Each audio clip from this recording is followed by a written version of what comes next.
Oh, 56 hard in the wall. Looks like we're gonna stay green. Oh, they got a spin. 95 around, 33 hard into the inside wall. Oh, they're wrecking up front. 93, Ricky Johnson around, collects a 30, the 59, the 30, I already said the 30. Oh, They're still wrecking. Oh my god, the 22 of Jason San Diego, damn it. Oh my word. Turn 3 and 4. Side, they fly for turn 3 and 4. That's 66 now. Oh, they're 3 wide. Oh no, who's 3. here? I don't know, they're 3 wide through the tri-oval. It's a felt there at the yellow flag.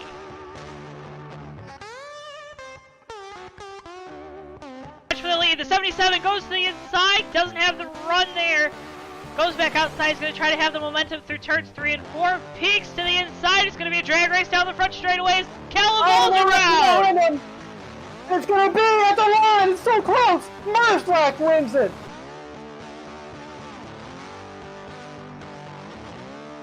Don't think. Oh, he got really close. He's going to look to the inside. Oh, they make contact. Oh my god! Joseph Weaver!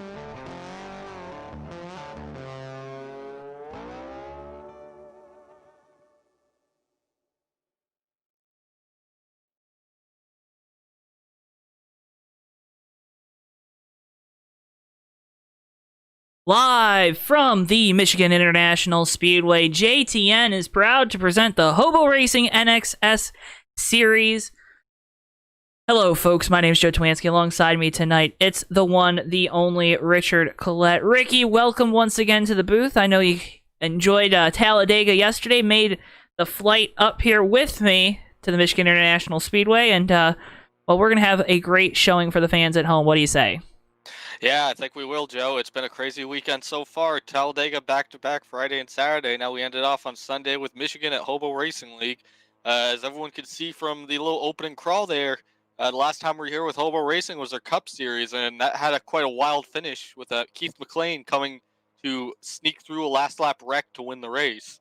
We should be in for another great race tonight. Hey, Ricky, I'm really excited to see what the show that these boys put on tonight here at Michigan. It's always a treat to be back in our home here, or JTN's home, I should say, at the Michigan International Speedway. Qualifying currently happening. You'll see those results coming across the top of your screen. We got that ticker sped up a little bit again tonight to hopefully get you the standings a little bit quicker, and those update a little bit quicker as well. But Ricky, real quick, I wanted to make, last night I made a oopsie. This upcoming Saturday, we'll have the USORL Cup Series from Chicagoland. I originally misspoke and said it was Charlotte. It will be Chicagoland, and there you see a bunch of other upcoming dates brought to you by TWB Technologies. Together, we're better. Your upcoming races on JTN there on the left of your screen. Qualifying results starting to trickle in. Again, we can't see those qualifying results. Single car runs here at Michigan. Ricky, I've asked you this question a couple times. We've been to Michigan a bunch of times now here on JTN, but what are you looking for tonight? Is it just, it's about searching around and looking for grip, isn't it? Yeah, searching around and looking for grip. Always a story here at Michigan. Tonight, we're going to be running the OG Michigan, so the 2003 Vanilla NR 2003 Michigan. What that means is, for anyone unfamiliar with this version of Michigan, it's more or less a one-line track. You really can't make a ton of moves in the outside line. It's very much, you just want to be on the bottom. That's where you roam. And not a lot of grip here either, so tire wear is going to be of the utmost importance tonight. Yeah, tire wear is always a big issue at Michigan. You have this specific version of Michigan is the original one that came with NR 2003, so it's going to be a tire eater tonight. Any opportunity you get, you're probably going to see guys coming down pit road, get 4 fresh Goodyear Racing Eagles. But again, qualifying still going on, should be wrapping up real quick. So happy you're joining us here on another beautiful Sunday night, our first time here with the HOBO Racing League in the year 2021. Really excited for the ride. Again, thank you so much to all those that tuned in last night. We just eclipsed 400 subscribers here on YouTube, and now we're on the road to 500. We hope to keep seeing those numbers continue to rise, and appreciate you guys tuning in once again. I saw a lot of familiar faces in chat. Hello, Ann and Judy, as well as Goody YT, Shark Uno. I saw Steve Rubino in the chat at the start telling everyone that they're going to put on a great show because he, of course, is in this race, adminning this race, Ricky. So, got a bunch of hats on tonight. But qualifying looks like it's coming to an end. Am I correct? I think I am. Yep, nope. Well, qualifying is over, and we have our starting lineup, Joe. Well, Ricky, I know this is your favorite part of the night. Why don't you take us through tonight's starting lineup? Oh, yeah. All right, starting on pole, and I can only imagine because he came in to show us how to pronounce his name. It would be natural he's on pole. Andre Monjon. Monjon. I always do that. You always put the E. Andre Monjon starts on pole tonight in the 54 Starburst car. Starting alongside him on front row will be the 7 car of Tom Musa. Ron Simpson, the 25, will be starting third, and alongside him, Ryan Johnson in the 78. Herman Reiss in the 73 will be starting fifth. Josh Boyer in the 41 starting sixth. Rod Weston, the 19th, will be starting in the 7th spot. Stephane Martel in the 16 car will be starting 8th position. Rich Knapnick in the 6th car will be starting in the 9th position tonight. And Duke Sorensen in the 59 will be starting at the last position in the top 10. The 9 car Fugate will be starting 11th. John Palmer in the 108 will be starting alongside him in 12th position.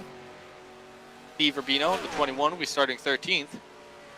Ronald Luzier in the 94 will be starting 14th. Dan Rubino in the 44 will be starting 15th. With DJ Hinsky in the 14 starting alongside him in the 16th spot.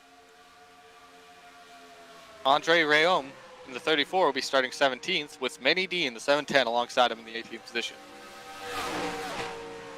19th spot will be the 06 of MT Johnson. 20th position will be the 188 car of Larry D.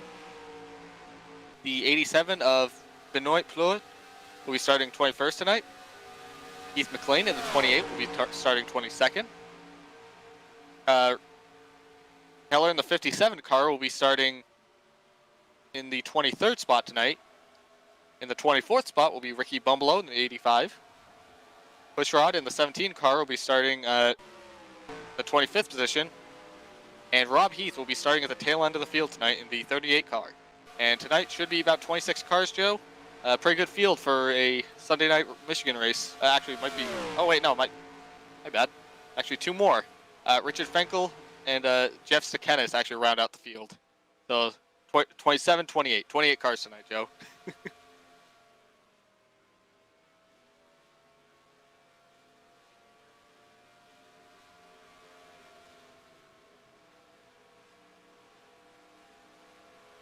Yeah, Ricky, it's going to be a fun time tonight here at Michigan again in JTN's backyard. Our headquarters about, an hour or so up the road here from Brooklyn, Michigan. But I'm really excited again to put on a showcase for these guys here at HOBO Racing. Always put on a great race, and it will be one that, just like the last couple nights, it's not going to disappoint. You're going to see some new names, different faces if you're traditionally tuning in for the USORL races here with HOBO, but doesn't mean they're any less exciting and any less talented because these boys, oh boy, they're going to put on a show tonight. Oh, yeah, absolutely. Like I said, they put on a great show the last time we were here. I'm really excited for tonight. I mean, what happened in that race? We had a wreck coming into 3 down the back straightaway, and the guy that was running, 6th or 7th, I think, ended up winning the race under caution. So, yeah, it's going to be a fun show tonight, guys. Make sure you stick around, share the video, hit like, hit subscribe if you haven't already, and sit back, relax, maybe grab a bowl of popcorn, a beverage of choice, and just enjoy tonight here at the Michigan International Speedway.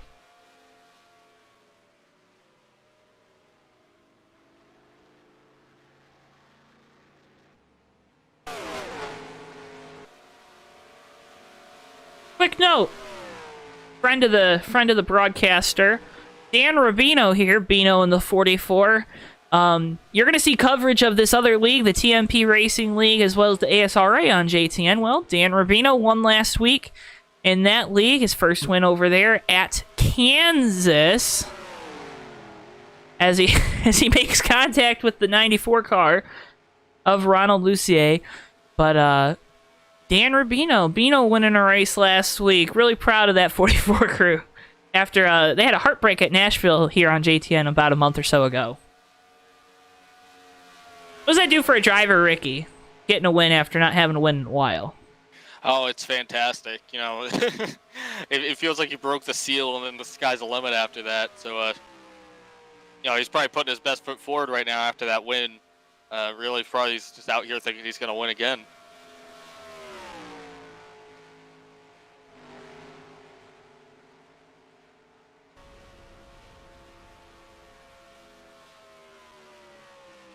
Trying to keep up with chat. The ticker at the top, it's a program called GNL. There's a bunch of really great videos out there that I actually used and just played around with the code to get it to work good, but it's something external from the game. I think Goody YT was writing and asking about that, and why not share? There you see the 06 of MT Johnson, the LinkedIn machine, hoping to add a victory to his resume tonight. I think that's pretty good. I think that was pretty good brand tie-in. Yeah, no, I think that was a pretty good brand tie-in.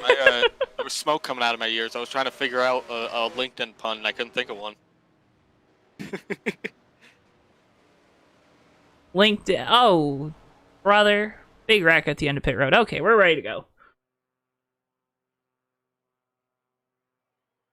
Drivers, to your cars. Drivers being called to their cars. We'll get the command to start engines shortly here from Michigan. Full pace lap tonight because who doesn't love pageantry? Hey, you gotta see the cars. I mean, for some of these guys, this might be the only time that their car is clean and on the screen. All those flat people.png up in the stand need to see these cars. A fantastic looking field tonight too. There's a ton of great looking cars out there. And I just realized. Drivers, start your engines!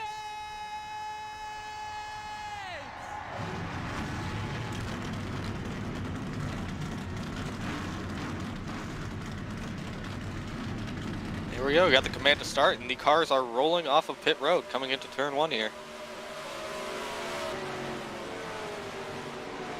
Yeah, full lap, pace lap here at Michigan. It's going to allow all the fans down here in turns 1 and 2, as well as in 3 and 4, to get some good pictures of the cars. You got a lot of beautiful cars up there. You got 54 Starburst Duos machine of Manjan. That's a favorite of mine. I don't know, Ricky, you like Starburst? Oh, I love Starburst. That's my favorite. That's like my favorite candy. Right Starburst there. And Skittles, man. It's those fruity candy. Yeah. I think Starburst I like more just because they got the juice in the middle. They got the juices. That 7-car Tom Moose on the outside is a sharp-looking Ford. Just so many great-looking cars out in this field tonight, and quite a wide stretch of cars. We got Fords, we got Chevys, we got Toyotas, we got a Honda in the field, and we even got a Cadillac. So everyone's got a seat at the table tonight. We even got Dodge. We got a made-up brand out there too. We got everyone. Made-up brand.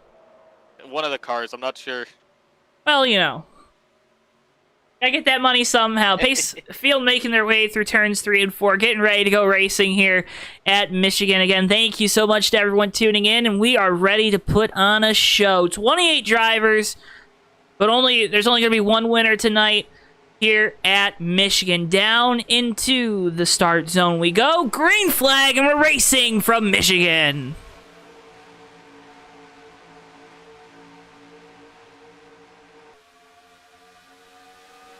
See the field, a lot of fanning out at the back. It looks like someone towards the back might not have gotten a great start to this race, but Manjan going to take the lead here coming off of turn 2.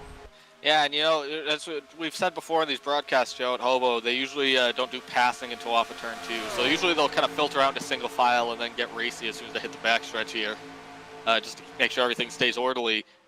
But 54 car getting a nice little gap on everyone already. The 7 car of Musa is already being contested for that second place position. Yeah, Ron Simpson to the inside in that 25 machine, looking to make his way up into the second position. He's actually going to back off now, get in line behind that 7. Oh, but we already got a car around in turn 3 and 4. And that's going to bring out our first yellow of the day. It's the 188 of Larry D. Keith McLean looks to have some damage on the right side of the car. Let's get you a replay. It looks like Larry D was getting up to speed here, Joe. Just hit the apron and lost it here coming into 3 and 4. I don't know if he had waited out that start or if he was off pace for some kind of a technical issue. But looks like no harm, no foul on that 188, Joe. I don't see a whole ton of damage on that. But a tough break to be the first caution tonight here at Michigan. Just got loose on him. Yeah, and a little note to everyone watching. On top of being fixed setup tonight, a little interesting caveat we haven't seen in some other races that we've been doing recently on JTN. Realistic damage tonight. So when these guys take a hit, that's going to do a lot. That's going to affect your aero. That's going to affect your speed. Engine damage is a lot more likely. Mechanical failures are a lot more likely because of an incident. There's a lot at play there, so you really don't want to.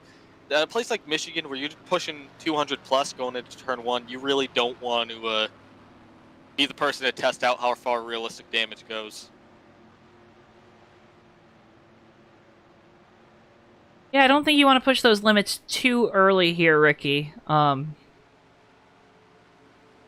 to just keep it calm, guys. We're gonna have single file restarts here tonight too. So, and you mentioned that at the start, but single file restarts, that's always a big difference here at Hobo. That a lot of times you see guys, that's where you gotta capitalize to make up those positions. I mean, USORL, they have the choose cone and whatnot for their races, but single file restarts makes it really hard to make up those crucial positions on said restarts. Yeah, it definitely does. You know, like we said, you can't pass it off to turn 2 as well, so that kind of makes it a little harder. But the single file restarts just make it harder to get an advantage on the leader on these restarts. You can't start alongside them and kind of take a lane away from them. You have to sort of just ride behind them, and the minute they get the jump on you, you're in line with them. You can't really... There's a lot there that kind of... It plays to the advantage of the leader a little bit. And the guy in second usually having to play catch-up as opposed to starting right alongside the leader that you'll get with a 2-wide start. A double-file start, my apologies. But it looks like the 188 car, Larry D, is off track, Joe, with, it says gearbox. That's tough break for... Which that 188 car just brought it behind the wall. So something must have went amiss there, because we saw he was off speed coming off turn 2, so I wonder if maybe they ripped out 4th gear on that start. Yeah, Keith McLean, the 28, coming down pit road right now, just kind of sitting here. Imagine just trying to get whatever damage might have been fixed, get whatever damage could be fixed from that incident all taken care of. Yeah, I mean, that right side didn't look too bad, though, did it, Ricky? It really didn't. I don't know if he's just, I don't know if there's something else afoot there, but both of those cars were notably off pace and sort of looking like they were having issues independent of whatever the car was doing. So I'm not sure if there were connection issues or what, but both of them were very notably off pace. Saw the 188 was hitting the apron hard coming off turn 2. Or going into turn 3, my apologies. I'm thinking we're going to get one to go flashing up on your screen now. Again, the upcoming races here on JTN. This upcoming Saturday night, we'll be back with the USORL Red Bull Cup Series from Chicagoland. Then the following Monday, ASRA IndyCar Series from Gateway. The times are listed and are Eastern time. Pace car light's still on, though, so I'll take you through the rest of those on your screen. Then January 30th, the Red Bull Cup Series heads to Pocono, 10:40 p.m. Eastern. Excel Shootout, February 1st. That's a wheel and modified series race with the Excel Racing League at the Daytona Short Track on the back straightaway. That one coming to you at 8:40 p.m. Eastern Time. And then February 6th, edging ever so closely to the start of racing season, the USORL Cup Series heads down to get down and dirty at Knoxville. 10:40 p.m. Eastern Time, all here live on JTN. Well, this is the way you want to start a race, Ricky. You're kind of, I talk about this a lot when we get these early cautions, but you're all amped up, ready to go. You got your mojo set and set to, maybe not set to kill, but set to stun, at least to the start. I'm going to ask you the question I always ask you. Take us through how you kind of get that energy back and get that adrenaline pumping after having one of these early yellows. Well, right now, honestly, the adrenaline's probably still pumping. The thing is, when you get yourself all amped up and ready to go and sort of in the zone for the start of the race. When you get a caution, like a lap 1 like that, it just makes it worse because you're already kicking your leg. You're ready to go. You want to be on track. You want to be racing, and you kind of get denied your fate, so as it were, before you even get a chance. So you just right now, these guys are probably still all very fidgety. As we saw there wasn't even a big incident. It was a 1-car incident, so no one's really scared into playing it safe right now. So right now, all these guys on track, I'd imagine some of them might be thinking, oh, it's nice to get an additional breather, but I bet you, that 54 up front of Machan and Musa in second position there are probably like, we need to get going, and we need to get going now. Yeah, so getting ready to reset you here as the pace car lights have turned off. Ricky Munjan is still out in front. Tom Musa in second. Ron Simpson back there in third. And we got a game crash, so we're going to be right back. We're going to get you back to the track in just a second. Yep, and I still got eyes on track here. I'm off turn 2 right now. Is the pacing off turn 2 right now? All right, we'll bring you right back. Be right back, folks. All right, and back here on JTN. Sorry for that little bit of nothingness, but Ricky, cars heading down the back straightaway, getting ready to start. I got up to, I think it was the 4th place driver, the 78 of Ryan Johnson. Yeah, I think you got give or take somewhere around there. Who's lining up in 5th? Take us through the rest of the top 10, Ricky. Well, they're coming off turn 4 right now to take the green here, Joe. Oh, cool. My apologies. But they're coming off take green right now. Pace car is on track. Getting into trouble. Pace car takes that long left turn down to pit road. And the 54 car of Andre Montian will be leading them back to green here. There we go. He's going to have control of this restart. Gets it back going. Green flag back out at Michigan.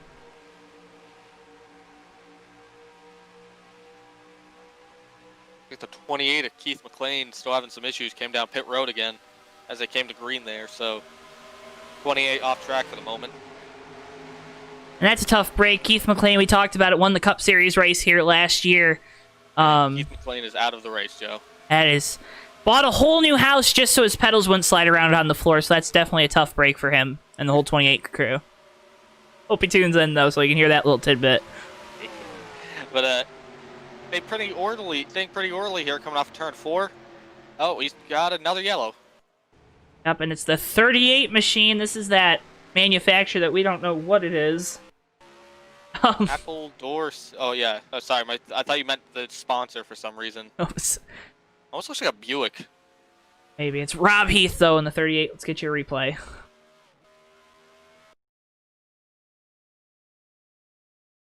Oh. Coming off of turn 2, it looks like contact with the 87. Oh, yeah, it looks like he had a very good run on the 85 of Ricky Bumbalo, and he just sort of kept it glued to that bottom. But the 87 was coming back down to basically his line. He was coming back down the track there, and I guess they just got together. A lot of cars, 85, 87, 38, all look to be involved with decent amount of damage. But guys at least being able to woe it on up there coming off the corner. On board. 87 is out of the race. And that is a tough break. Very tough break this early in the race for that small of an incident. And we got another car. The 57 is around in the grass in turn 3, Rob Keller. Here's a replay, though, coming off the back straight, or off of turn 2, rather.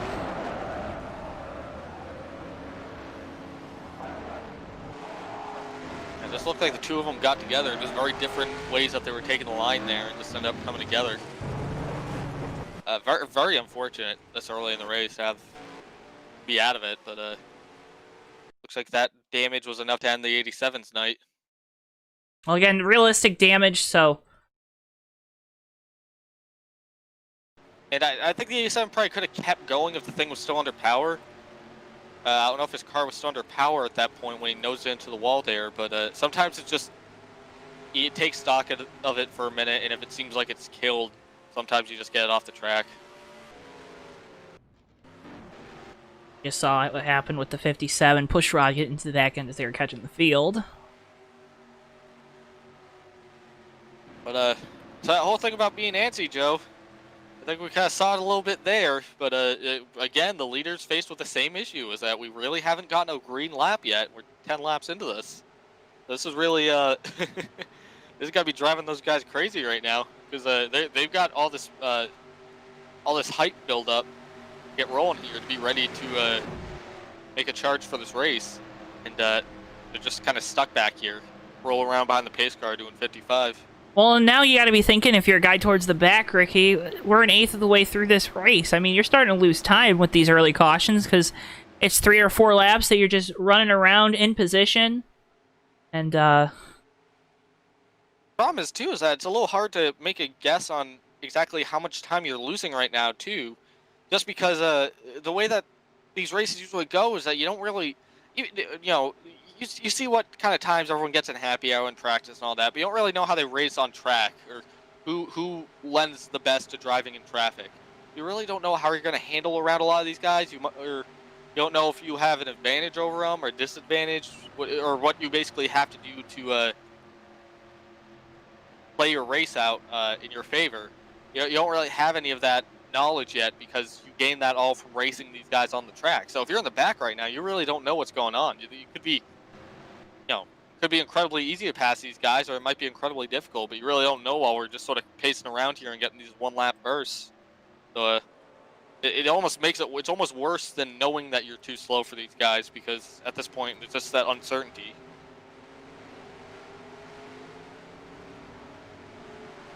Yeah, and Ricky taking a look through the field, trying to get everyone a little bit of TV time here since we're under caution. You can see just a plethora of amazing paint schemes here with the HOBO Racing League. There's that Cadillac of Herman. Reiss always up towards the front here at HOBO, but I mean, yeah, it's experience, right? I mean, I know, at least for me, it takes me a while to get settled into the driver's seat. I would not be settled right now. I would not be settled at all, because I haven't had a chance to get a lap in, really. We got, what, 1 lap under green to start this race? Maybe? About 1 lap. I mean, it's tough. It's tough for these drivers, and you can't, oh, you're just pacing around.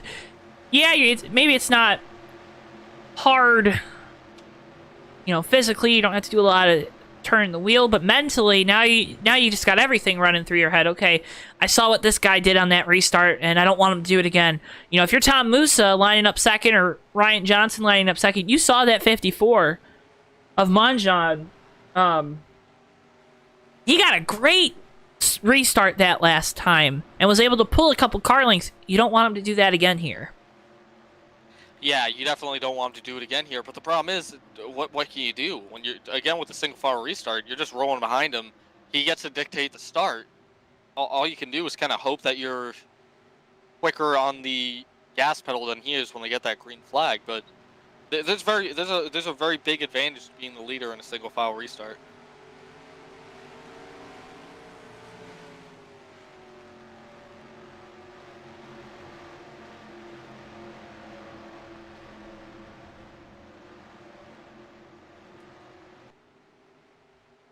Yeah, I'm doing a lot right now, Ricky. I'm sorry, I'm doing a lot. There's a lot going on right now. It doesn't look like it on the screen, but there's a lot going on behind the scenes here at JTN. Bristol, our producer, he's yelling at me a bunch. He's telling me that he needs camera 3 that he's working operating, but then he's also on camera 2. I mean, he's just all over the place.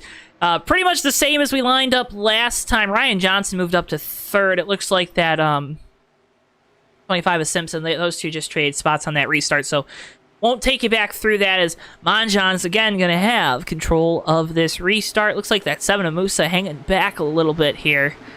See how that plays out. Ricky, ready to go back. Green flag racing on lap number 12 of 80. Hope to get a couple of green flag laps in here. These guys, settle down, boys. Settle down. We got this. Just got to get a couple laps in. Pace car makes that hard left turn down pit road. Into the restart zone we go. Green flag, and we're back racing from Michigan. Again, that 54 Starburst machine just gets that little bit of a jump.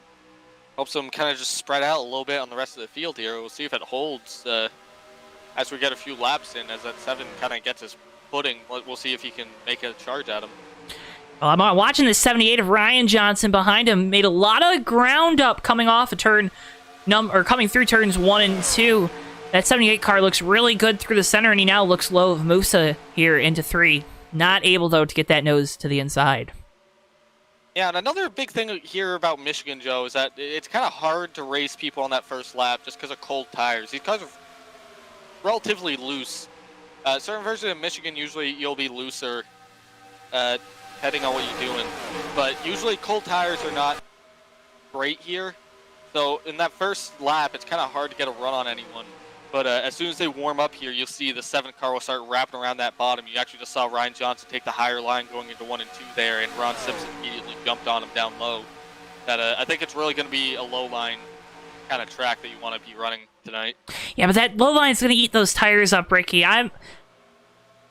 This is, folks, a little clue into the dynamic Ricky and I have up here in the booth, and it's kind of similar with when Tommy's up here too.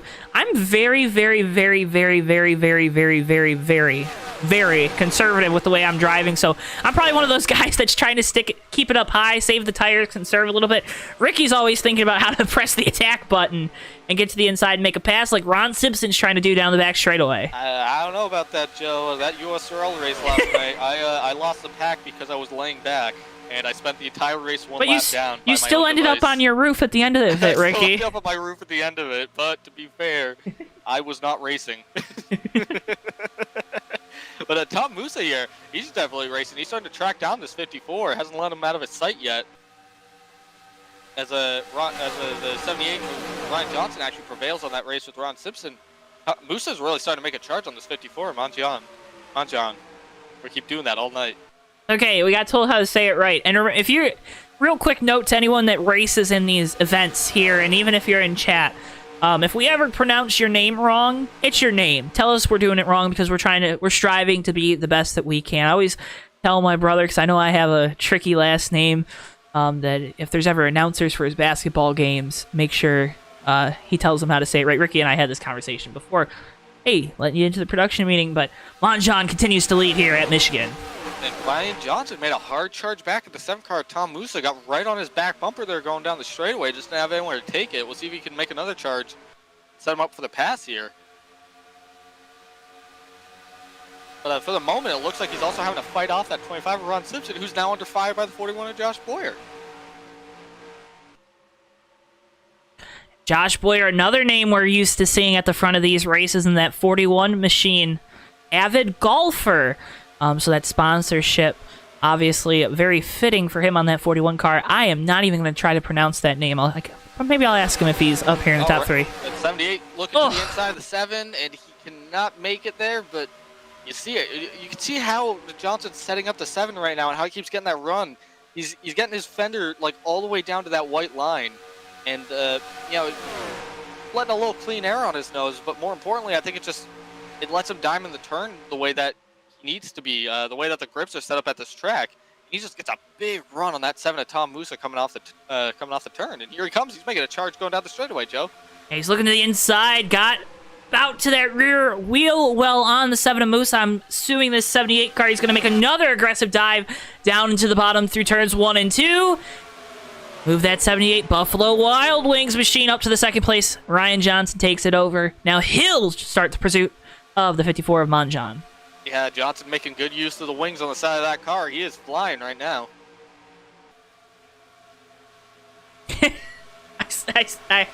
That was good, Ricky. That was good. Don't enable me.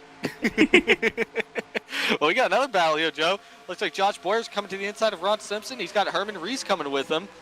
Herman's always a front runner in these races, and he's going to make a hard push to the inside of Tom Musa for 3rd.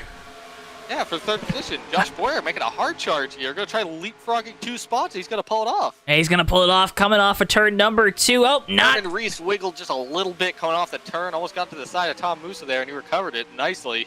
Well, now Herman Reiss is getting a big push from Simpson and Weston down the back straightaway, 25 and 19, as everybody's starting to go by this 7-car Tom Musa. What is going wrong with that 7? You think maybe he burned those tires off? Oh, he's into the wall a little bit. Maybe a little bit, but honestly, I think it's just he got pegged in a bad line. All these guys, when people start jumping on you in the dominant line, it's really hard to kind of make any momentum. What he needs to do is be able to fall in line like he's doing right now behind the 19 of Rod Weston. And he'll probably start picking back up again. It was just one person there got the jump on him, and then he just couldn't get back in to where he needed to be running on the track to keep clocking away fast lap times. 78, Ryan Johnson really diving it into the turn here. You can really see different strategies between the 54 and the 78 right now. They're going to be side by side coming down the straightaway, and Ryan Johnson's going to lead that lap, Joe. So that's our first on-track lead lap pass for the race. That's our first pass for the lead. Yeah. Period. Whatever I said, I threw a lot of words together that didn't make sense. Yeah, Ryan Johnson now takes over the lead with authority here on lap number 21 off of turn 2 down the back straightaway. Now Josh Boyer looking to the inside of the 54 Monjon. And you're seeing the 54 Monjon having the same thing that happened to him that happened to the 7 a few laps ago. He's up there and he can't get a spot in line. He's going to pull in front of Herman Reiss, but we'll see if Herman's going to try to get to the inside of him as well, and he's going to get pinned up here. I was going to say Herman is he's not going to take that. He's going to keep pushing the issue, trying to make his way towards the front. Always a guy that's good at saving those tires. And Ricky, you talked about it. It's about positioning here at Michigan. When we talk about draft, a lot of times we're talking about the super speedways, but at Michigan, the draft's more so important down the straightaways, not as much so through the corners, because that really tightens up the race car. Yeah, absolutely. At this version of Michigan, especially with the lower grips, draft does matter, but it's more of a straightaway issue. You really don't. You'd rather have clean air in the turns. It really does hurt you to have the draft on you going through the turns. But going down the straightaways, the draft plays a big part. You can really push people here if you want. You can draft people. It really is kind of important to be able to try to break someone's draft going down the straightaways here if you're trying to shake them at the end of the race. But it looks like we got the 19 just barely kissed the wall there coming off the turn 2. But nothing wrong with a little kiss. No, nothing wrong with a little kiss of the wall. But now if you're smooching, the field's really bunched up here, Joe. Since that restart, as you see Josh Boyer going to the outside of Ryan Johnson, trying to make a charge for this lead. We haven't seen someone pass on the outside yet. Yeah, Johnson looked like he got really tight off the corner. Maybe took his foot off that gas pedal to avoid making contact with that wall, but he's going to have the preferred line down into 1 and 2, and now Boyer actually has to check up through the center. Looks like he's going to try to get to the inside of the 78 down the back straightaway. Oh, Johnson really close to that outside wall. That's a drag race down the back straightaway and into turn 3. Yeah, and he's got the 54 Andre Montion with him. He's going to push him, and it's going to give him just that little bit of energy that he's going to need to be able to pull off this pass. You see him get a huge run here coming off of turn 4. Josh Boyer is going to take the lead in that Titleist car. That's what that is, Joe. Okay. Golf products. I wanted to make sure, but I forgot their logo, so I had to check it. I don't golf. I go to the driving range to get some anger out, but I don't golf. But Ryan Johnson here is holding steady behind that 41. We'll see if he makes another charge at this lead. But, Joe, this really was a lot of what we saw with the Cup race with these guys here last time, too. Very racy a lot of the race. Throughout the course of the event. A lot of tight door-to-door action. No one really getting away from each other. And tonight, it looks like these Xfinity cars with their less horsepower. Oh, the 54 gets into the outside wall. He's going to keep going. Doesn't look like he has much damage. The 54 of Montion got to the back of the 78 there, just kind of hooked him a little bit. Got in the back bumper, just had a little bit of bumper grab and it sent him into the outside wall. But he continues on here. Looks like he's going to lose the 5th position to Rod Weston, though. No, Weston cuts him a break there, lets him get back in line. Chat, really talkative tonight. Thank you guys for tuning in. I saw Barbara, who's a longtime supporter of the Hobo Racing League and JTN, saying, who are all these people? Well, Barbara, They're the fans of JTN. We got a big fall. We're getting a bigger and bigger following. Couldn't have done it without you guys. Thank you so much for your support as always, and hope to continue to see you guys in chat. And remember to submit your questions if we have another caution. We'll try to answer them live here on JTN. Herman Reiss now looking to the outside of Ryan Johnson, trying to pull off a similar move as Josh Boyer did. What Boyer did when he made his pass for the lead, Ricky, is actually Johnson coming to pit road. Oh, 78 Johnson going to pit road. Yeah, maybe he's hurt his tires. And we're in the window. We're in the window. Oh, he's really aggressive. Musa also coming to pit road. So those were two guys that we thought really pushed the issue there. Yeah, that's what I meant by hurting his tires. I think he pushed it so hard that he sort of realized how tight his car was getting and decided to tag out there. But first car on pit road. We'll see how these guys kind of handle this now, because it's a little tricky getting down to speed here at Michigan just because you're going so fast. So we have to keep an eye out for speeding penalties, as the 06 of MT Johnson actually overshot pit road, drove it through the grass, and made it onto pit lane. Well, I wouldn't add that to my resume or my CV. But just to prove that point, he locked it down, and the wheels just sort of locked up, seized up on him, and he slid in there and kind of overshot it just a little bit. But you got to be careful here getting on pit road. Pete Verbino having a moment too. He lit up the tires trying to get down to pit road speed. I don't know if he made it or not. Oh, you see him coming to pit road? Danny Rubino also coming to pit road. Rubino boy's not having a great night here at Michigan so far. And looks like the 59 is going to be pitting this time, Joe. We'll see if anyone goes with Duke Sorensen here. Looks like the 25 of Rod Simpson's going to go with them, and ooh, they're going to come down pit road here, and Duke Sorensen out in the grass, but he's going to get down to speed, I think. I don't know if there's a commitment cone, but I think that grass is supposed to serve as a deterrent for doing that, but did that time Sorensen get down It's pit pretty road. useful tonight. But 34 came down with them as well in the back there, Andre Graham. But should be seeing these leaders more of these leaders coming down very shortly here. And I think we're going to see this right now. Josh Boyer slowing down, Herman Reiss slowing down, 54, 19, all these guys coming to pit road. Now who? Oh, Herman Reiss missed it. Overshoots pit road in the 94. And we got a caution. We got a caution. So guys coming, making sure they don't go down pit road, because you do not want to pit if you did not make it to over that commitment line, because that'll be an end of the longest line penalty. It looks like this caution comes out though for the 06 of MT Johnson. Let's try to get your replay real quick. Oh yeah. Yeah, Joe, I don't know what happened here. The 06 came off turn 2 to merge. It looked like he was merging. He shifted into third gear, and then he never got out of third. I'm actually... You know what? Did he downshift? Yeah, well, it sounds like maybe he hurt fourth gear or couldn't get up to speed or something, but got in the apron there and just spun out on its own. Almost sounded like he blew out fourth gear, possibly, because he was locked into third gear going around track. That's crazy. A bunch of guys dropped out earlier. Larry D wrote in that guys are having some frame issues with this NXS20 mod, which is definitely known in the NR community to have some of those issues. So not surprised to see that happening here tonight. Was kind of hoping, and I know a lot of guys were probably hoping, with it being a in-game track, this is, the classic Michigan International Speedway, that wouldn't be an issue. But go ahead, Ricky. I'm sorry. I hate to cut you off, Joe. Larry R in chat saying few cars out of gas here, which I imagine is what we're seeing coming down pit road here. I saw some of these guys very much crawling it down pit road, but everyone makes it from what I can see. But very unfortunate timing on that caution. Very smart thinking on the 54 and the 73 to bail out on pit road because that caution coming out. Yeah, you don't want to get that penalty, right? I mean, that can be a huge detriment to you for the rest of the race.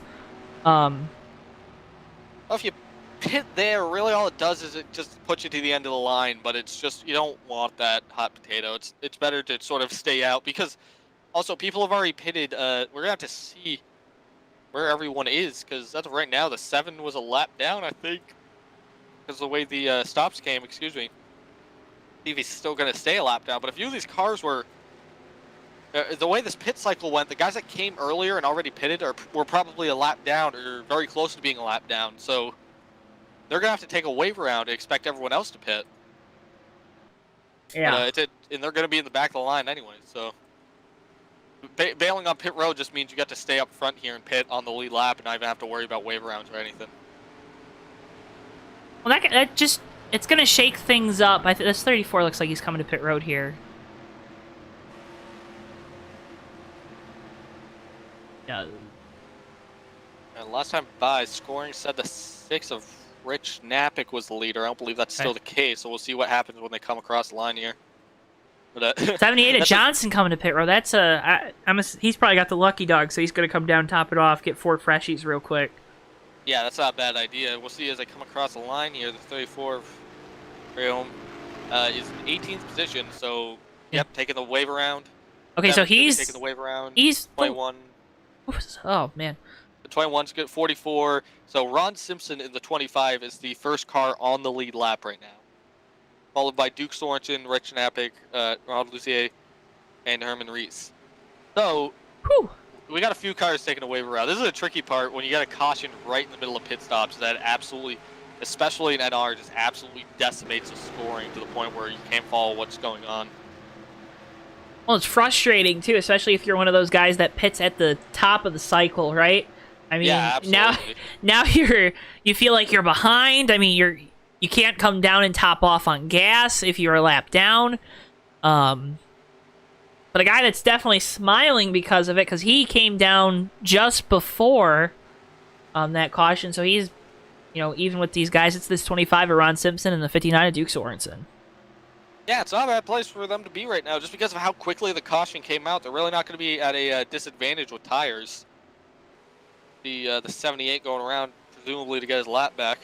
34, yep, all the lap down cars being let go to go take their wave around. So we'll have to keep an eye on that 78, Ryan Johnson. He has fresh tires compared to everyone that he just went around with. Mm-hmm.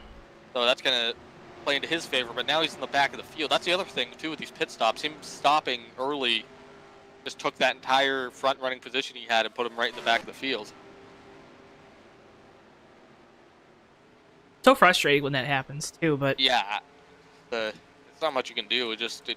It like hurts your head trying to make sense of, and then at the same time, no matter which way it shuffles out, you're kind of at a disadvantage. But Ron Simpson, as I get the one to go here, looks like he's going to be in the catbird seat for this restart. Yeah, so it's Simpson, Sorensen, your top two, Rich Napick in third, fourth place, Ronald Lucier. Lucier, I said it right. I got it, guys. Thank you again, Mr. Lucier, for coming in and telling us how to say the French names, because, oh boy, Ricky and I were struggling a few weeks ago.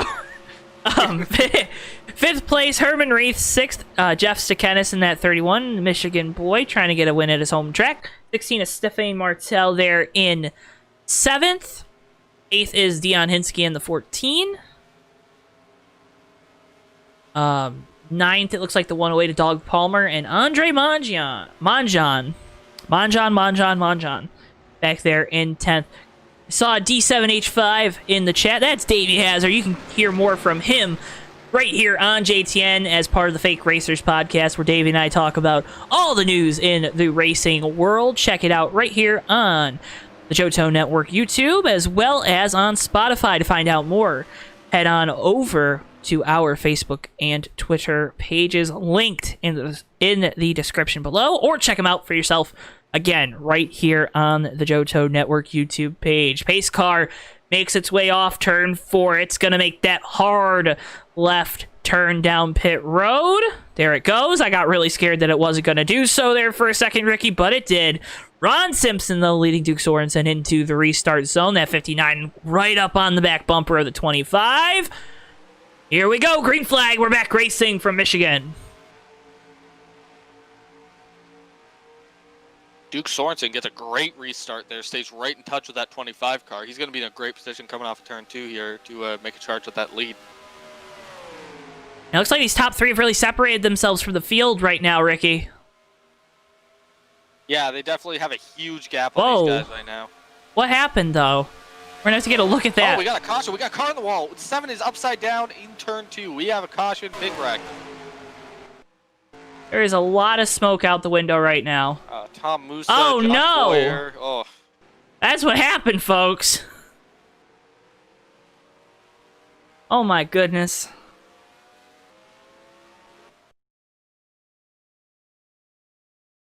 Let's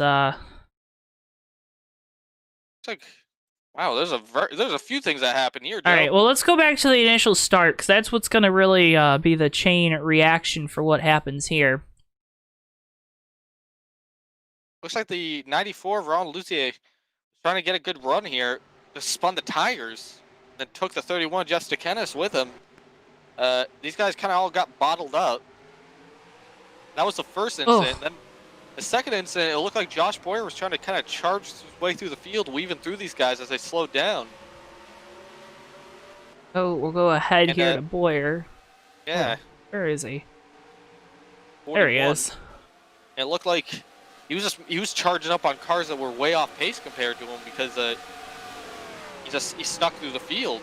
And Andre Rayom in the 34 didn't see him coming. It was like 10 miles off the pace compared to him. Came into the line and they just got together. 41 tries to save it and then he loses it in the turn and collects the 7 at Tom Musa and the 21 at Steve Rubino.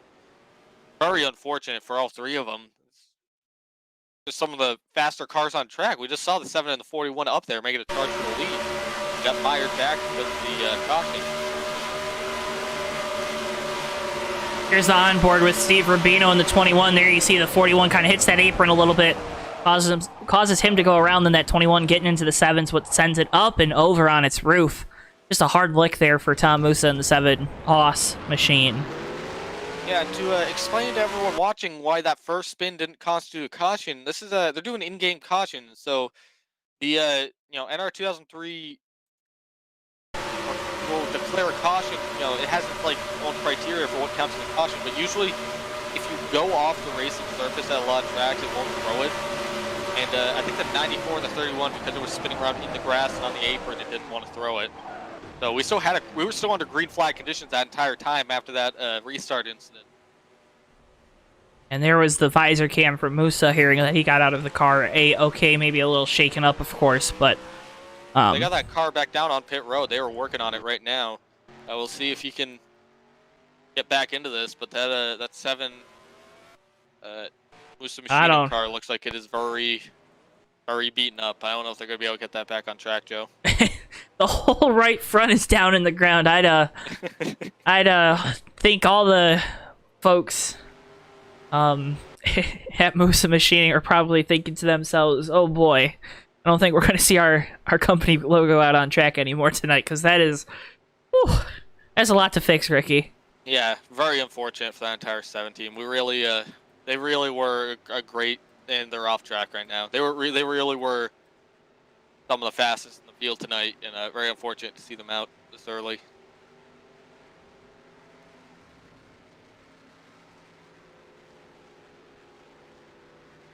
I think we're still going to be going around here, Joe. No one to go yet, but I would imagine it would be next time by. We'll see that. So a few of these guys look like they're going to come down pit road, just top off on fuel, which isn't a bad idea at this point. Yeah. With the cautions we're having, it feels like it's smart to just come down and just top off just to get ahead of the fuel strategy here. There's nothing wrong with that, too. I mean, then maybe you push your tires a little bit more here, too, Ricky, because then you can maybe come down and get tires now. If you can push those tires a little harder. Because we saw what really bit the 78 and 7 there, and that got that 7 of Musa in that predicament that we just saw, was the fact that he had to pit early, and then we had a untimely caution. If you're towards the back right now, come down, get 4 fresh tires, and top it off on gas, and just see what happens. I mean, especially for those guys that just waved around. I think that's another thing to look at, too. How many of those guys just waved around and probably had 5 or so laps on their tires already, more than these other guys. Yeah, I don't see anything wrong with that. I think that's, smart. It's smart, yeah. A track like this where tire wear means everything, I would never say no to new tires.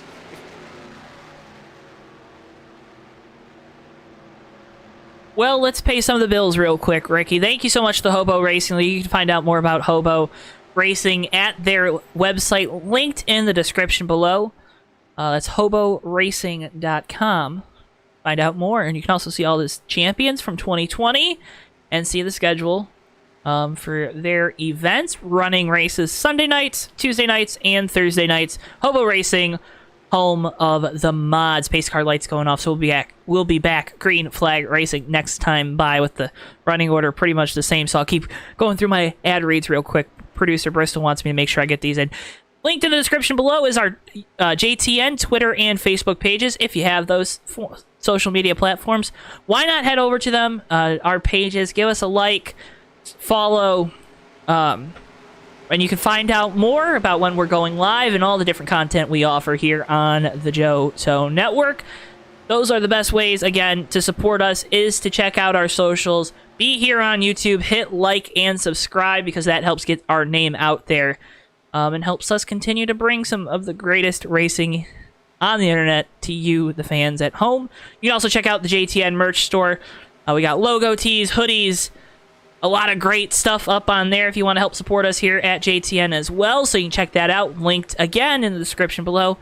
Also, our other two sponsors here at linked below. AutoSim is a new frontier in simulated text-based racing games. Check out autosim.weebly.com, linked below. AutoSim Omega just came out. It's free. You can also find my interview with the AutoSim's creator, Steve, right here on our YouTube. I'm going to get all these in one lap, Ricky. Here we go. And then head over to JoeTow Designs. Use code JTN2 at checkout for 10% off. That's JoeTow Designs, linked in the description below. Code JTN2 at checkout. Also, GardenLightsDirect.com on behalf of TWB, from porches to patios.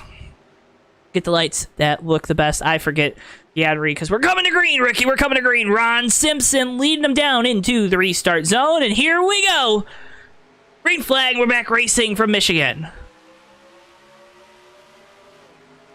Again, Duke Sorensen, make sure he's right on the back bumper of that 25.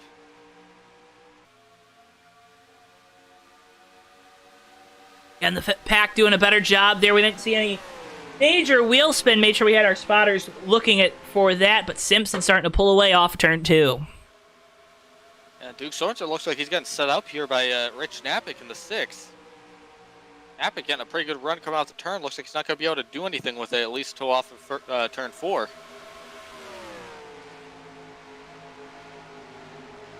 We make it orderly back around the track, and these guys are going to come across the line for the halfway point in the race. Hallelujah, we're halfway. I'm sure there's guys thinking that, and there's also guys that are like, oh crap, we're at halfway. I got to start pushing the issue. And actually, Joe, we had an incident last time by Steve Rubino on the 21 actually spun coming off of turn 2 while he was racing with the 41 of Josh Boyer and the 57 car there. Looks like he spun by himself, came into the inside wall. No caution for that. He continues. Yeah, here you'll see it on your screen. Here's 21 of Rubino. He had to check up because of that 57 getting a little loose, and then kind of screws his line up off the corner, and then hard into this inside wall. There it is. Yeah, and like I said, with realistic damage, anything that happens to the body now kind of messes with your aero. So you take these cars being loose on cold tires, and then you take rear end damage with spoilers out of the air, and it actually adds up to something.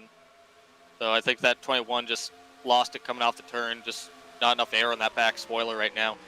Huge wad of cars outside the top 10 right now. Between the 17, the 34, the 85, and the 31, all just racing together right now. Yeah, that's Jeff Stakenis there in the NVIDIA 31 Dodge Charger. Ricky Bumbelow, who's outside in that Angry Orchard 85. And the Matco Tools number 17 machine of Pushrod. He's really getting loose. Bumbelow is looking, but he can't. Bumbelow wasn't looking. He was pushing, Ricky. He was pushing Pushrod. He couldn't get a hold there, and it looks like he's going to actually lose a spot here to Jeff Stakenis coming off of turn 2. But that 85 of Bumbelow definitely trying to be a little aggressive here, trying to make his way back up through the field. Well, Bumbelow is obviously one of the guys we see be very aggressive. Jeff Fugate now to the inside of Monjon there. We got to set up for the lead here, Joe. The 59 Duke Sorensen looks to the inside of the 25, but he's still about a car length behind him. He's not going. Doesn't look like he's going to be able to pull it off going into 1 here unless he can get that inside line away from Ron Simpson. Well, he's going to have to get a good push from Rich Knappick there in that Harley-Davidson number 6 Ford Mustang. You got to get a good push. I think that was the key where Boyer was able to make his way around Johnson earlier on in this race. He got a really good push from the guy behind him, and that was Herman Reiss. You see that 73 of Reiss sitting back there in the 4th position. Yeah, you can see Simpson's running about a lane up the track compared to Sorensen, and that's what we saw earlier that got the 41 the lead. Is sort of hugging in that bottom line, getting a little bit of clean air. But Sorensen keeps getting a really good run off turn 4 here, and then just can't get there to set up the pass. He needs a good run coming down this back straightaway here, and maybe a little bit of drafting help from Rich Napick in that 6, I think, if he wants to pull this off.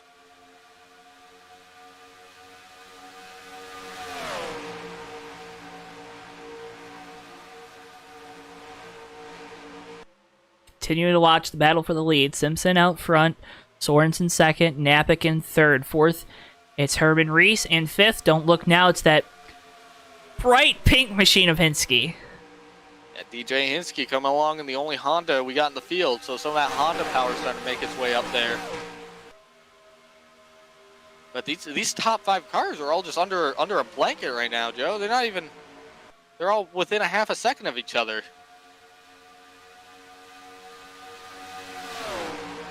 Yeah, I mean, really starting to see that it all come back together, right? We saw at the start, it fanned out, and now like an accordion comes back, and we'll see if we get to pit stops again, if it does that, it fans back out over the course of pit stops, and then comes back together again. But right now, Simpson out front and loving seeing that clean air because his car is going to stay loose for as long as he keeps those tires squeaky clean. Yeah, being up front, being in that clean air just means you have notably less plow than these guys behind you, and it really does show up on that right front on how it's wearing. So the 25 really is just doing everything that he should be doing right now, and it's going to pay off for him, because if one of these guys does pass him, probably got a little bit of fresh rubber in that right front, considering how they're having to race to keep up with him. But Herman Reiss just had a challenge from DJ Hinske there for position. That settled down, but he's going for the 6 car. Rich Napick now coming into turn 1. He might have got a little bit of momentum. Herman Reiss looks to the inside of Napick, and he takes over that 3rd position, move that 73 Cadillac up onto the podium. Yeah, now Duke Sorensen's really got to start pushing this issue if he wants to pass the 25, because Herman Reiss is coming, and Herman Reiss is going to make a charge for that position if Duke's not careful. He's actually trying to go to the outside here and get a run off of the 25. It doesn't work, so he's going to try going down low. The 59 stays with him, and they stay locked bumper to bumper coming down the straightaway here. You can see Herman Reiss going left and right. He's going to get that inside line because he's going to get the draft here. He's going to leapfrog Duke Sorensen for position here, I think. And he does. Herman Reiss moving his way up into 2nd. And Napick now looking to the inside for a hot 2nd, but he falls back in line in 4th. Yeah, and like we said earlier, just getting caught out of that line for even a minute, and someone passing you kills so much momentum. It just lets everyone kind of get a jump on you. And you just saw it happen there with Duke Sorensen. He almost lost that position to Rich Napick. Rich Napick's going to make the charge for it. He's looking at it inside, but it looks like he's going to think twice about it, at least for this turn. Well, and he's got a Fugate in the 9's coming up, too. Yeah, he's got Martel between him and the Hinske in the 14, who we've seen try to make some passes. Hasn't been able to do so far. Don't look now, Herman. Oh, Sorensen in the wall. Duke Sorensen hit the wall. That's, I think that car just got a little too tight. There goes all those spots as we see the 6, 14, 16 all dive into the inside, trying to make their way around that 59. They'll try to hunt down these 2 leaders as Herman Reiss continues to try to work his way around the 25 of Simpson for the lead. And now Reiss has got Simpson all to himself. He doesn't have any drafting help, but on the other end of that coin, he doesn't have anyone challenging him for position. He can kind of focus on setting him up for the moment before Rich Napick gets to him. Because that 6 car should be able to suck up in the draft if he stays together with the 14 here. But it's going to take him about a lap or 2. Martel making his way past the 59. Fugate also making his way past Sorensen in the 59. Anjan also trying to do the same here through 3 and 4. We keep our eyes at least looking at the lead, but this is where all the passing is, as everyone's going by that 59 of Sorensen after he made heavy contact with the outside wall coming off turn 2. And Duke Sorensen back to 8th position here. Looks like that's going to be where he stays, right in front of the 108 of John Palmer. But don't look now, the 78 Ryan Johnson has cracked the top 10. He's making a charge of that 108, and we know that 78 car is fast. It's just a matter of him getting back up to the front here. You wonder, though, if this field continues to string itself out, Ricky, if he'd even have enough time, though. Ooh, we got a car way up the track. It looks like he saved it. That 19 of Rod Weston, racing for the 14th position. Looks like he bounced off the 94 of Ronald Lucier. And he keeps it steady. He keeps off the wall, Joe, but big moment for the 19 Red Bull car. Thought that was going to bring out caution. He keeps it going in the second pack, being led. Why did I say lead, Ricky? I said it twice, too. Led by Dan Rubino in the 44. And look, don't look now. That 73 Cadillac, Herman Reiss set up the inside of the 25 of Ron Simpson. This could be the pass to the lead here, Joe. I think you're right, Ricky. Coming through turns 3 and 4, it's Reiss on the bottom, Simpson up high. Simpson really getting close to that outside wall, and he's going to have no drafting help behind him. Herman Reiss takes over the lead on lap 53. And he is going to get fright trained here by Rich Knapik, DJ Hinsky, and he's going to try to stem the bleeding, but it looks like Stefan Martel in the 16 is probably going to be able to get past him, too, if he doesn't fall in line here. And I think Simpson might have used those tires a little bit too much, and now that he's back in the dirty air, that's really going to start making that car tighten up rather quickly, and that is not something that, as a driver, you're necessarily prepared for. Martel, though, closing right up on the back bumper of that 25 as we watch 3rd through 6th. Oh, man, Joe, watching these guys come into turn 3 is so harrowing. It's like every single time they get their nose in on someone, and I keep expecting someone to spin. These guys are just that good. They're not spinning out. They're keeping it steady, but they are racing so close right now. Well, it just goes to show the car control and the knowledge that these guys possess when it comes to racing. I mean, a lot of that is knowing what the limits of the car are, but also we're in a sim racing game, right, Ricky? So you don't necessarily have that physical feel. You got to do all of it visually.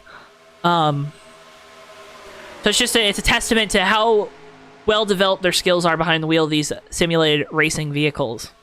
DJ Hinsky's going to make a pass on Rich Knapik here. Knapik's going to get fright trained by these guys now. Yeah, Hinsky makes his way around Knapik. Simpson also doing the same. And now Simpson looks like he was thinking about trying to get to the inside of that 14. Doesn't, however. So Simpson back up to 3rd. Martel 4th and 5th. Don't look now, Jeff Fugate.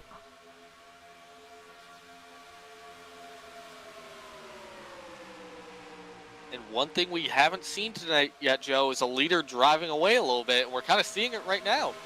Is that Herman Reiss, almost a half second on the 14 car, DJ Hinsky at the moment.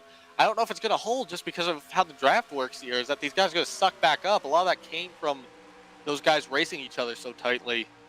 But I think they're going to start closing back up on him. But Herman Reiss, we've seen this so many times that he really knows how to hold command on a field. And it goes back to that experience and skill that this driver of the 73 has, especially with saving his tires. Fugate now looking to the inside of Martel for 4th, going through turns 3 and 4. Martel's going to go up high here, too, so he's going to look like he's going to lose that spot to Fugate. And, Manchion, very close moment there. Manchion had a big run, and I did it. I'm mispronouncing the name.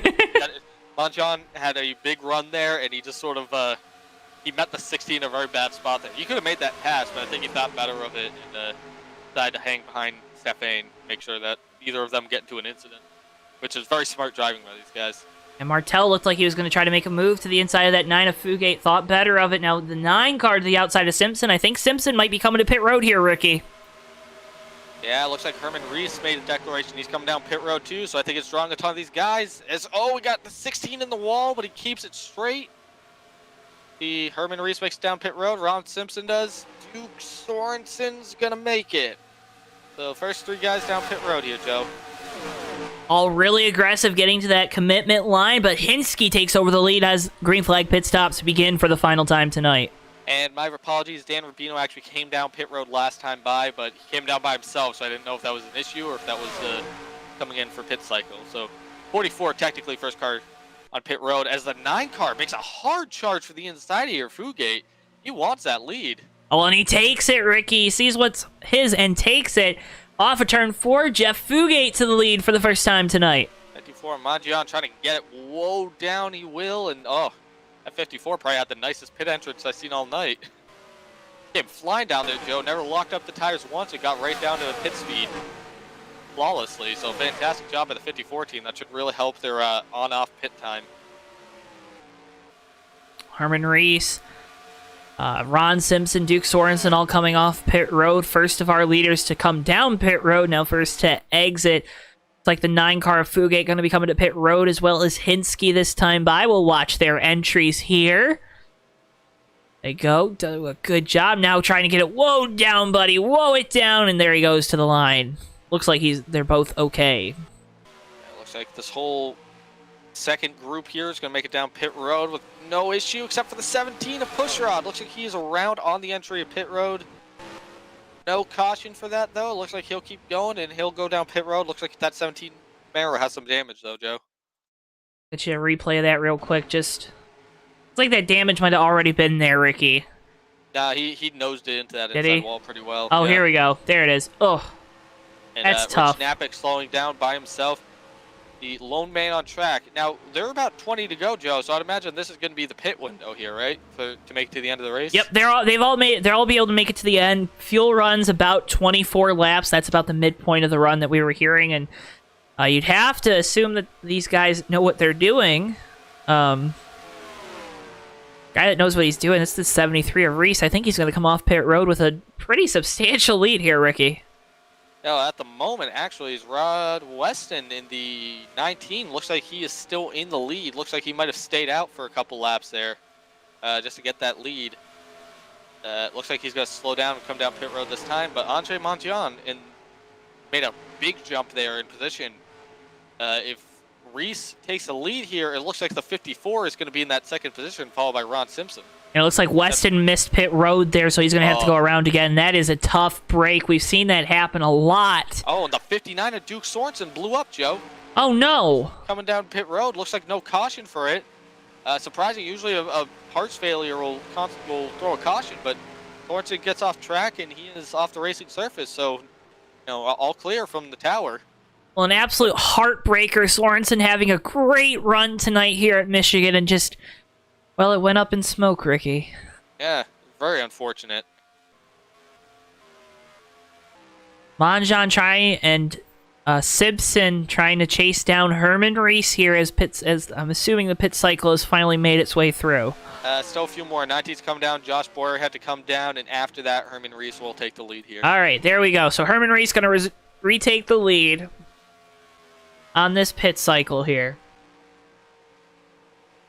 Now, Herman Reiss is going to have the lead, but Andre Mangion and Ron Simpson, about, I don't know, second back, have each other. So we'll have to see if that does anything. The 54 actually looks like he's letting the 25 on by, so maybe or they're racing each other for position right now. If these guys can get together and start drafting, they might be able to catch the 73 just to beat him on pure straightaway speed. But the last thing they need right now is Herman Reiss catching anyone's draft. They need him just running by himself so that they can get any advantage they can using draft on the straightaways with each other.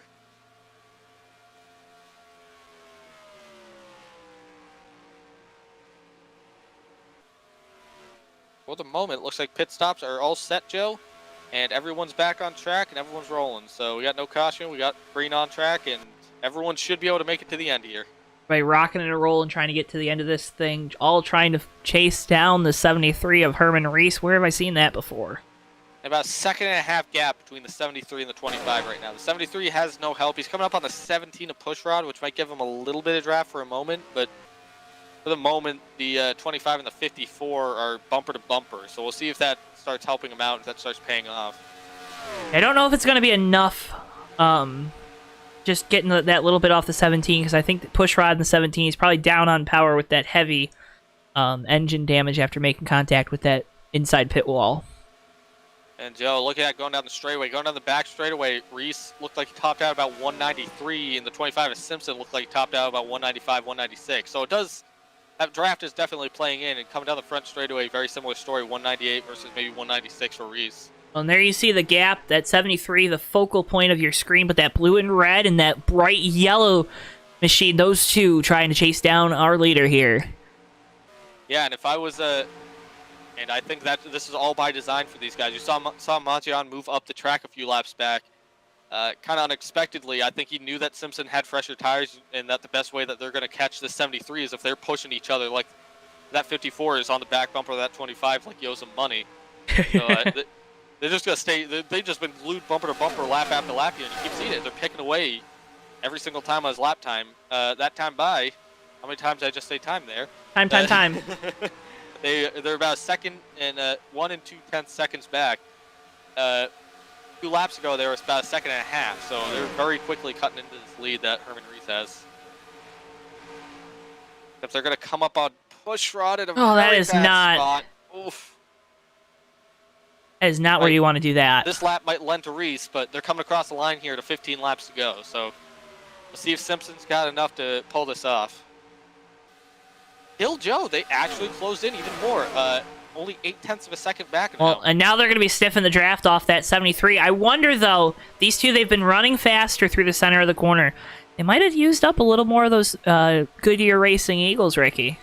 You know, Joe, I was thinking about that, but at the same time, I don't know. Ron Simpson's been at the front of this, so he's kind of out in the clean air. I don't think, as he's getting Herman Reiss's draft here, then I think it's starting to play in. It could play in as a factor, but at the moment, I think Simpson was mostly running in clean air. He wasn't really dealing with that frontal push.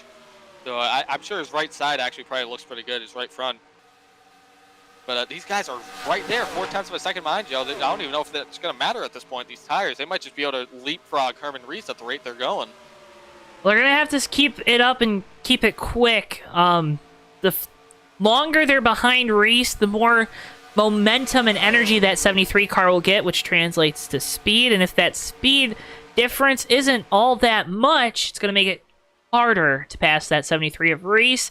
Simpson and Monjon closing the gap here as we're in the closing stages of this race. 11 laps to go. And if I was in that 25 car, I would be lobbying that 54 like crazy right now just to stick with me. If these guys can get together and set something up, set up a push, they might be able just to get the jump on Herman Reiss. Herman's going to be by himself no matter where these guys go, but again, the 54 of Montion actually looks like he's dropping back a little bit. Maybe he's worn down his tires a little bit trying to shove the 25. That could be the case. Well, I don't know though, Ricky. Maybe he's trying to get a good run going so he can give that 25 maybe a little bit more momentum, or maybe just to, use it for himself and make a pass. As we're at 10 laps to go. This is our TWB 10 to go. For years, TWB has been providing consumers and businesses alike with products and services that get stuff done. On behalf of TWB, head over to GardenLightsDirect.com. That's GardenLightsDirect.com. From porches to patios, for all your outdoor lighting needs, head over to GardenLightsDirect.com. And as always, thank you so much for tuning in to JTN. That was your TWB 10 to go. Now Ron Simpson's kind of holding even with Herman Reiss here, about 0.15 seconds back. Now it kind of looks like it's up to him, Joe. The 54 is still dropping. Like maybe he's hurt his tires a little bit pushing the 25 here. So it might just be a matter of Simpson and Reiss racing each other for this win tonight. And these leaders are on lap number 72, correct, Ricky? Yes. Okay, just want to make sure. Sometimes timing and scoring on my end is a little slow, but now 8 laps to go at Michigan. Simpson gets a very good run coming off of turn 4 there. Looks like he's going to stay steady as they come across the line, but he's getting good runs coming off the turn. He's starting to do the same thing that we saw earlier. He's going a little lower on the track than Reiss, and that little bit of clean air I think is helping getting him a little downforce in that front left fender. Enough that it's kind of helping him rotate the turn a little bit. And taking a wider arc through the corner, too. I don't think we've talked about it enough tonight. Guys that are able to take that wider arc and really apex the center, they've been able to carry a lot of momentum as Simpson now all over the back bumper of Herman Reiss. Reiss takes a very defensive line off the corner trying to cover the middle of the track. Yeah, it's going to get interesting, Joe, because as we've been talking about this, Andre Montion still kind of back there. If he doesn't factor into this, we could really just have these two guys racing each other, no real drafting help. that's that's really the grand equalizer here in terms of these lines. You don't really have those numbers to help you. So if Simpson gets a good run, he might be able to just jump Reiss on the outside, and maybe Reiss does the same thing to him.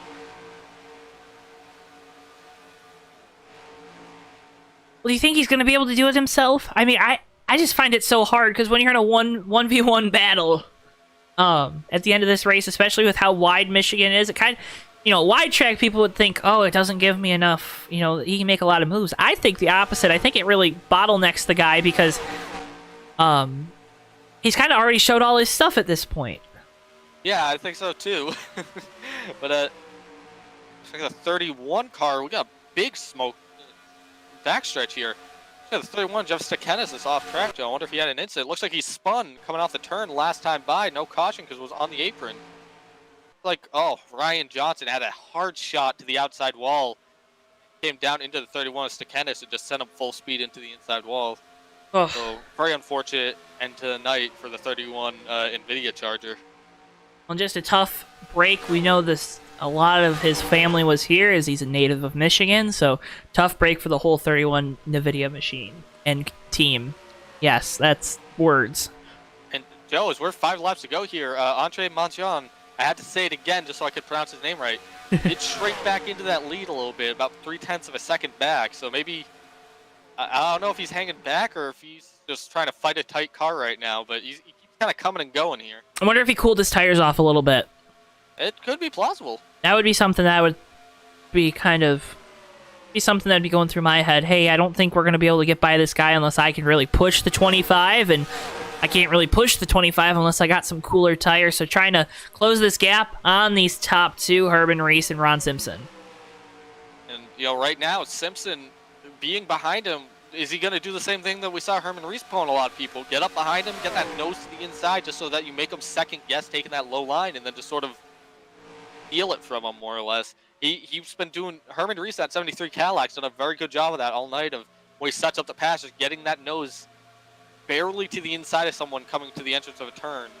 Just in kind of calling their bluff on it, that they're not going to block him, so that they have to let him by. And when they have to shuffle into that eye line, because they're not expected to arc the turn like that, they lose a ton of time when it happens. Simpson very much in the position right now where he could set that up for himself and run away with a win here if he can make it. But now they're coming up on Stefan Martel in the 16, and now that's giving the 73 a draft. You gotta think that 16 is gonna try to stay high and out of the way. Hopefully these leaders don't catch him at a bad point because they are really making up ground. Although that 16 was fast earlier on at the night as we come to take 2 laps to go here at Michigan. See if they fan out just a little bit because now that 25 is really flying, but the 73 is too, so that pole is a lot longer, but they make it by the 16, no issue, and it looks like it's going to be between the Simpson in the wall. Simpson's in the wall. Ricky. Now he's got the 16 behind him. Is he going to get some drafting help from this lap car that might help him keep up with the 73? I don't know. We're going to be coming off of turn number 4. Herman Reiss in the 73 Cadillac. What another great performance from this team, but he's still got one more lap. White flag at Michigan.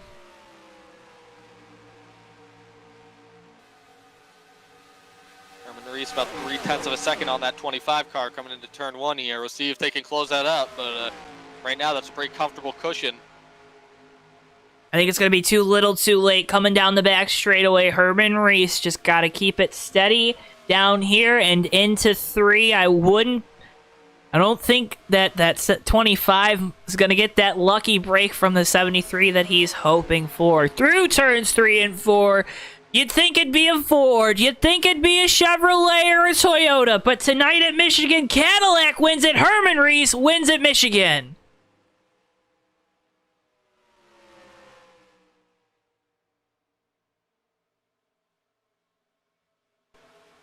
What a race, Ricky. What a race. Yeah, what a race. So we got 2 cars banging on the backstretch here, Joe. Like Ricky Bumblow and Josh Boyer. There's door slamming each other coming down the back straightaway.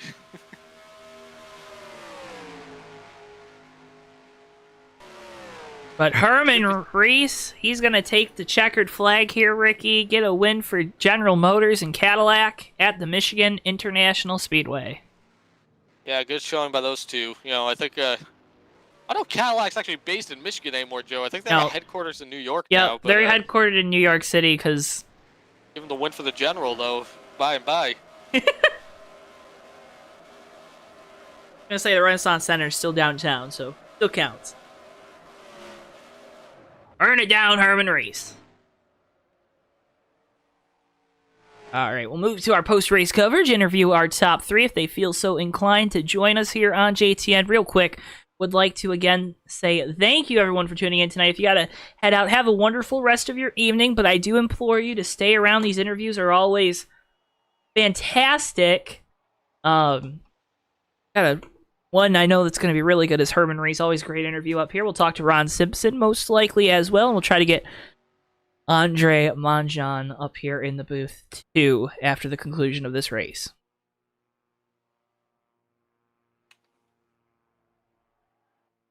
So it looks like Andre might have already left for the evening.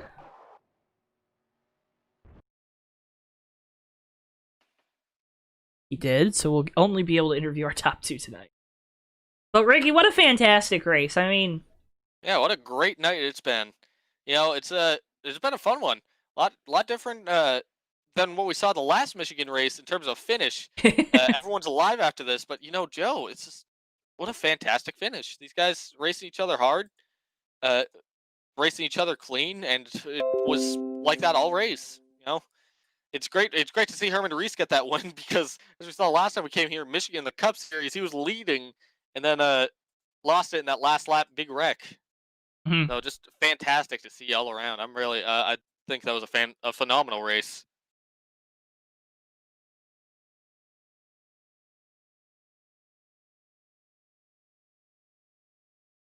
I mean, what more can you say about the Michigan International Speedway? It always puts on great racing here, especially with the HOBO Racing League. What a great decision to continue to use the in-game Michigan track. It gives you that really great balance of tire wear as well as just strategy. Because you're still, you're getting the fuel mileage that we've come so accustomed to seeing at Michigan. But, yeah, I mean, it's a great track. And Steve and Dan and all the guys, all the admins here, I'm sure I'm missing a bunch of them. Rich Napick, Jeff Stakenis, always do a great job. It looks like our second place runner-up is ready to be interviewed. Bristol's gotten the JTN headset on him. We'll bring him into the room here. Joining us after a second place finish here at Michigan. I know it's got to sting a little bit, Ron, but a great night for you and the 25 team.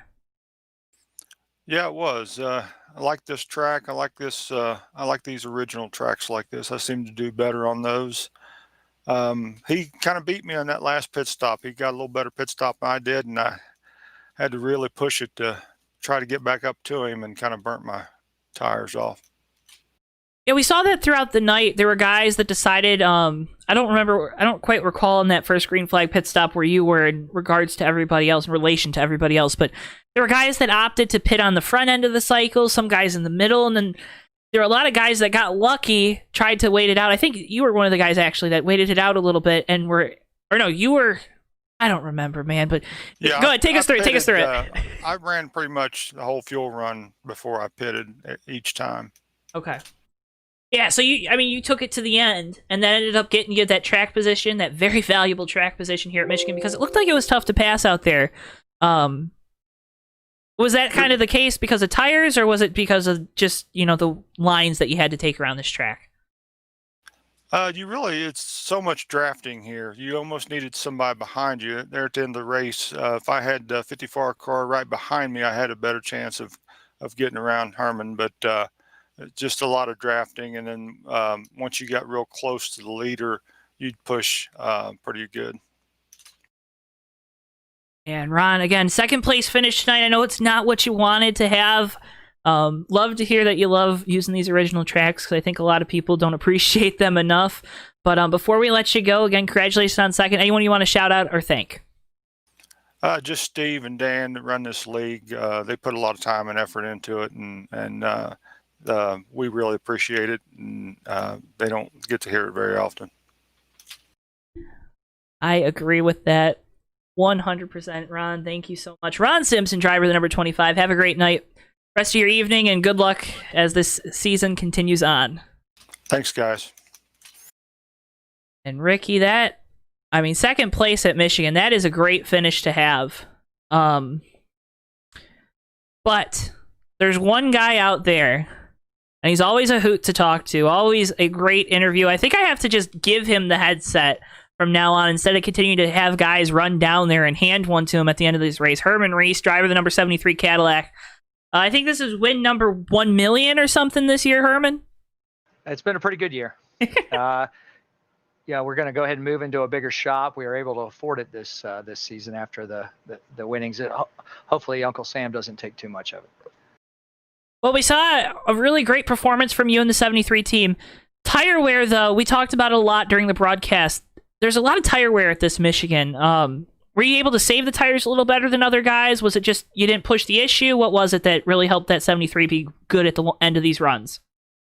Oh, absolutely. It's all on the line a lot of times, and a lot of guys I mentioned early on to Jeff Steak and Eggs there that the guys were overdriving the corner terribly hard, and I just waited, and I laid back in the beginning because I was playing the fuel strategy and I was good to go, and actually made a mistake getting on pit road, and the caution came out and saved me. Otherwise, this outcome might be completely different.